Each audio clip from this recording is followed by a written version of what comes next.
Hi, I'm Kathy Santo for IAMS with Howdini, and today we're going to talk about how to leash train your puppy. Once your puppy is around 8 weeks old, you can begin leash training. The first thing you'll need is a collar or harness that fits your puppy appropriately, never too loose or too tight. You should be able to fit 2 fingers between the collar and your puppy's neck. When deciding between using a collar or a harness, there are a few things to consider. Does your puppy have any respiratory issues? Does your puppy pull when being walked on leash? Use a harness or head halter if your puppy pulls on leash or has respiratory problems.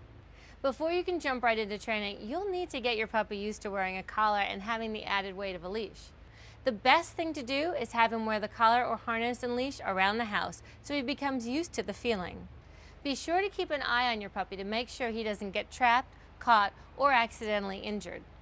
If your puppy is noticeably struggling or looks scared, start off with a shoelace or a small piece of rope so he can get used to dragging only a little something around. This will help him get used to the added presence and weight of a collar and leash. Now for walking on a leash. The leash should have some slack because when you put pressure on a dog, their natural reflex is to move or pull in the opposite direction. If you find that your puppy is afraid of walking with the leash, try placing treats along the route you know you'll be walking to give him the notion that good times are ahead.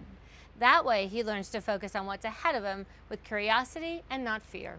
As you begin walking your puppy, you will notice that your pace will sometimes have to be faster than you expect to retain slack in the leash.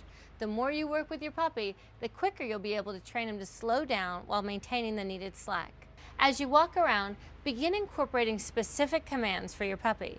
Basic commands include sit, stay, and heel or let's go. Do your best to remain consistent with your commands and guide your puppy through the learning process. For example, when you say sit, guide your puppy to sit until the command is recognized by the puppy. When you say heel, make sure your puppy is obeying your command before you start walking again. When your puppy starts to move ahead too quickly, come to a complete stop and wait for him to cease pulling before going forward. Practice this stop and go, never allowing your puppy to dictate your pace. If your puppy continues to pull on his leash, ask him to change directions while saying turn. This will condition your puppy to always look for you for direction instead of him feeling like he can dictate where the two of you go next. I also like to run backwards and then switch to a different direction. This gets your puppy excited about chasing you. Remember to reward your puppy when he does the right thing so that he begins to understand what you're asking him for.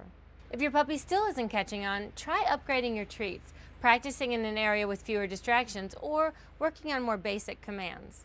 Leash training takes time and patience. Both you and your puppy may get frustrated during the learning process. Do your best to avoid tugging. It's not fair to correct them for something they don't understand. As your dog enters adolescence and clearly knows the difference between right and wrong, it's okay to give a slight occasional tug on his leash if he insists on being difficult. If you remain patient and consistent with your puppy, he'll be leash trained in no time. I'm Kathy Santo for IAMS with Howdini, and I hope that you found this helpful as you welcome your new addition to your family. For more information on puppy care and training, visit iams.com/puppy.